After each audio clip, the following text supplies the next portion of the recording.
Hello friends, Radhe Radhe. Mo lifestyle ব্লগে তোমাদের welcome আর অনেক অনেক ভালোবাসা। আশা করি সবাই ভালো আছো, সুস্থ আছো, আর আমরাও কিন্তু বেশ ভালো আছি। পুজোর এই কটা দিন বেশ আনন্দে মজাতেই কাটালাম। আশা করি তোমরাও কিন্তু বেশ ভালোই আনন্দ মজা করেছো। তবে পুজো শেষ না হতে হতেই আবার পুরনো রুটিনে ফিরে আসা। সংসারের তো কাজের শেষ নেই। আর আমরা যারা সংসারকে ভালোবাসি, সত্যি বলতে গেলে দেখবে কাজের প্রতি একটা নেশা হয়ে গেছে। যেদিন থেকে পুজো শেষ হয়েছে সেদিন থেকে কিন্তু মাথার মধ্যে একটা হেডেক রয়েছে যে ঘর বাড়ি কিন্তু এখনও সেরকমভাবে পরিষ্কার করে নিতে পারিনি।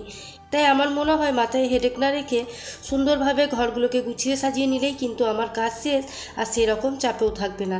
তো সেই জন্যই ভাবলাম আজকে যতটা সময় পারবো ঘরটা মোটামুটি কিন্তু ক্লিন করেই নেব। আর আগের দিন থেকে তো করছি, এই আজ 2-3 দিন ধরে ঘর প্রায় অনেকটাই নোংরা ছিল। তো সেগুলো আস্তে আস্তে করতে করতে কিন্তু এখন মোটামুটি আমার অনেকটাই কিন্তু পরিষ্কার হয়ে গেছে। আর এখন এই যে বেডশিটটা চেঞ্জ করে নিলাম।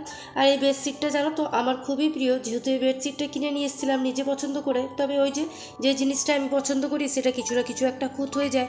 তো এটা বেডটাতে একদমই ছোট হচ্ছে, তবুও ফেরত দিলাম না। ভাবলাম যখন আমার পছন্দ হয়েছে একটু অ্যাডজাস্ট করে আমি এগুলোকে বিছিয়ে নেব। তো তাই দেখলাম যে যাই হোক, যেমন করেই হোক, একটু সামনের দিকটা ঝুলিয়ে আর পেছন দিকটা একটু কম রেখে আমি বেডশিটটাকে পেতে নিলাম। আর বালিশের কভারগুলোকেও কিন্তু চেঞ্জ করে নিলাম। আর এখানে এই বেডরুমে যেটুকু ফার্নিচার আছে সেগুলো ডাস্টিং করার পালা। তো দেখো সেগুলো এখন টুকটুক করে কমপ্লিট করে নিচ্ছি।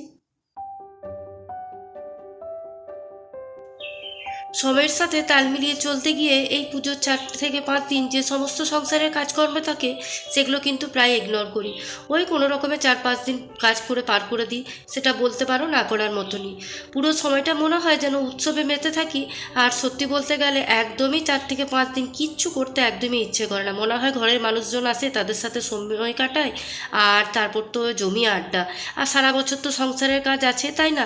তো তার জন্যই আমার মনে হয় যে যে সময়টুকু আমরা 4 দিন 5 দিন পাই সেটা কিন্তু একটু আনন্দ উৎসবের মধ্যেই কাটিয়ে দিই। আর বলতেই পারো যে ঘরের পুজো বলে কথা, এই দিনটা তো আমাদের বারবার ফিরে আসবে না, বছরে এই 4টা দিনেই আসে। তো তার জন্যই কিন্তু সেই সময়টা কাজগুলো ইগনোর হয়ে থাকে।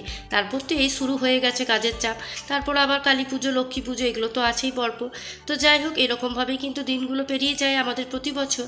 আর পুজোর দিনটা কিন্তু আমরা মিস করতে চাই না। পুজোর দিনটা যেরকমই কাজ পড়ে থাকুক সেগুলো পড়ে থাকুক, কিন্তু আমরা আনন্দটা জমিয়ে করি।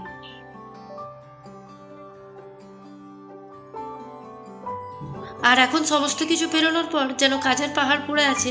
বেশ কয়েকদিন ধরে এক লাগাতার কাজ করেই চলেছি, তবে কাজের শেষ নেই। যে দিকটা করবো না সেটাই পড়ে থাকবে। তাই আস্তে আস্তে কাজগুলো গুছিয়ে নেবার চেষ্টা করছি। সংসারের কাজের প্রতি নেশা আর ঘর গোছানোর প্রতি যদি নেশা থাকে, কোনো কারণেই কিন্তু তোমার দেখবে কিন্তু বাধা সৃষ্টি করে না।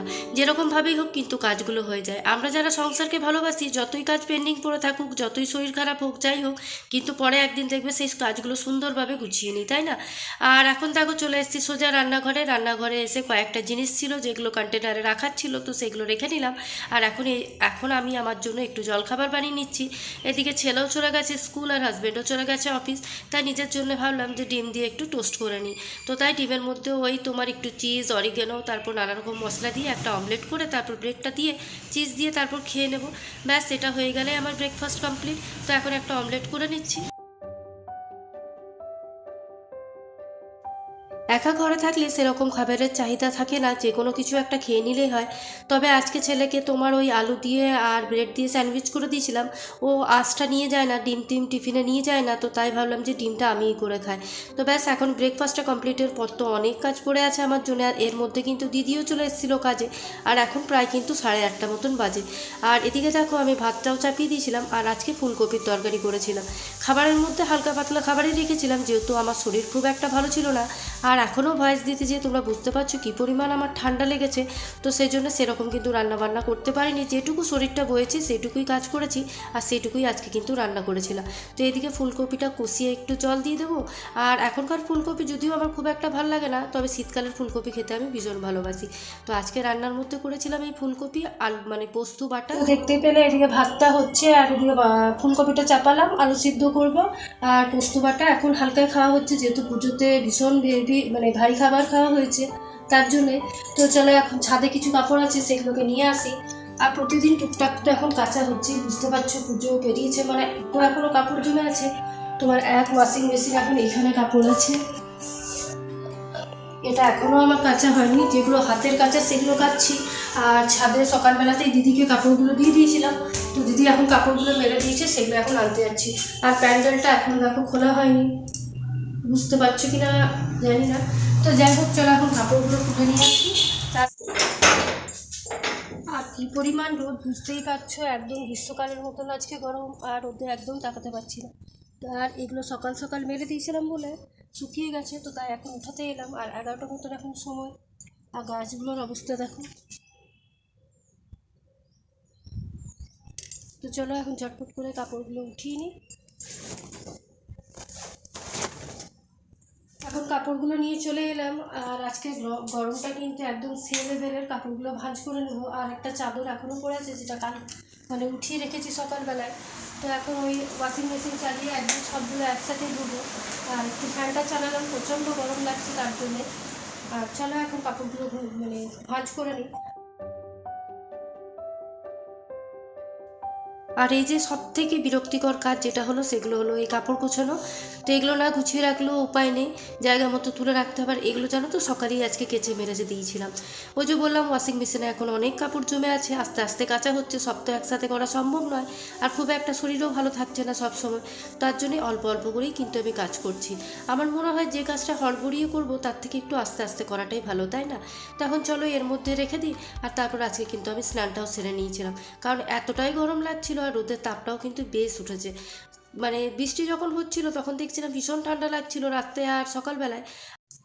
তো স্নান করে আমি চলে এলাম। এরপর তোমার আলুটা মাখা বাকি আছে, তো এখন আলুটা আমি ছুলে এসেছি, সেটাকে মাখবো, গরম আছে। আর মোটামুটি আমিও আজকে আর মাথা ভেজালাম না, যেহেতু ঠান্ডা গরম লেগেছে, আমারও সর্দি হয়েছে, গলার আওয়াজ শুনে বুঝতে পারছো হয়তো। তো তার জন্য আজকে মাথা আর ভেজালাম না, বেশ গাটা ধুয়ে ভালোভাবে স্নান করে চলে এলাম। আর এখন ভাবছি একটু ড্রেসিং টেবিলে আমার জিনিসগুলো দেখতেই পাচ্ছ, প্রত্যেকটা সাজার জিনিস তোমার এলোমেলো হয়ে আছে, সেগুলো এখন একটু গুছিয়ে ভালোভাবে রেখে নেবো। তো চলো সেগুলো করে। একটা আলমারি প্রায় আমার গোছানো হয়ে গেছে, যেটা আমার আলমারি, এখন ছেলের আর হাজব্যান্ডেরটা বাকি আছে। তো আজকে ভাবলাম তোমার ড্রেসিং টেবিলটা একটু পরিষ্কার করে নিই। প্রত্যেকটা জিনিস এলোমেলো হয়ে গেছে, অনেক জিনিস আবার হারিয়েও গেছে। ছোট ছোট বাচ্চা আছে, কে কোন দিকে ছুঁড়ে ফেলেছে সেটা আর খুঁজে পাওয়া যাচ্ছে না। তো সেইগুলো নিয়ে আর মাথা খারাপ করে লাভ নেই, তাই ভাবলাম যেটুকু জিনিস আছে সেগুলোকেই গুছিয়ে বাগিয়ে রেখে দিই। তো এখানে যে মানে আমার মেকআপ, তারপর নেল পলিশ, তারপর তোমার রিমুভার, এসব জিনিসগুলোই থাকে। আর নিচে কিন্তু এই স্কিন কেয়ারের আমার জিনিসগুলো থাকে। তো সবই উলট পালট হয়েছিল, তো প্রতিটা জিনিসই কিন্তু এখন গুছিয়ে বাগিয়ে রাখছি। আর এটা যেহেতু পুরনো ড্রেসিং টেবিল, তাই একটু জায়গায় রাখতে কিন্তু অসুবিধা হয়, তবুও কিছু করার নেই, এর মধ্যেই কিন্তু আমি অ্যাডজাস্ট করে রাখি। ইচ্ছে করে একবার করে যে এই ড্রেসিং টেবিলটাকে বাতিল করি, তবে ওই যে বলেছি বাবার দেওয়া, তাই ইচ্ছে করে না যে এটা বাতিল করি। তো যাই হোক, এখন সব কিছু করে এখন অবশেষে এই যে আলু মাখাটা মাখতে এসেছি। তো এরকম আলু মাখাটা খেতে কিন্তু আমার ভীষণ ভালো লাগে, শুকনো লঙ্কা, জিরে ফোড়ন আর তোমার কাঁচা পেঁয়াজ, এটা দিয়ে মেখে খেতে কিন্তু আমি ভীষণ ভালোবাসি। আর আজকে কিন্তু আমি ঘি দিয়েই আলু সিদ্ধ ভাতেই খেয়েছিলাম, যেহেতু মুখে কিছু রুচি ছিল না তার জন্যে। তো চলো আজকের ব্লগটা আর কন্টিনিউ করছি না, কালকে আবার একটা নিউ ব্লগ নিয়ে দেখা হবে। টাটা।